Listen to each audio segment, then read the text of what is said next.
At first, the little creature was confused, wondering where the strange heat had come from. But soon, his friends began to gather, intrigued and a bit frightened.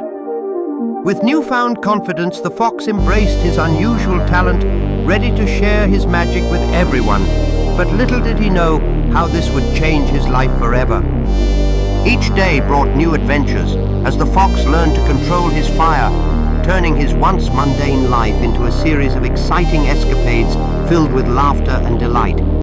This fox wasn't born magical until he sneezed fire one day. At first, the little creature was confused, wondering where the strange heat had come from.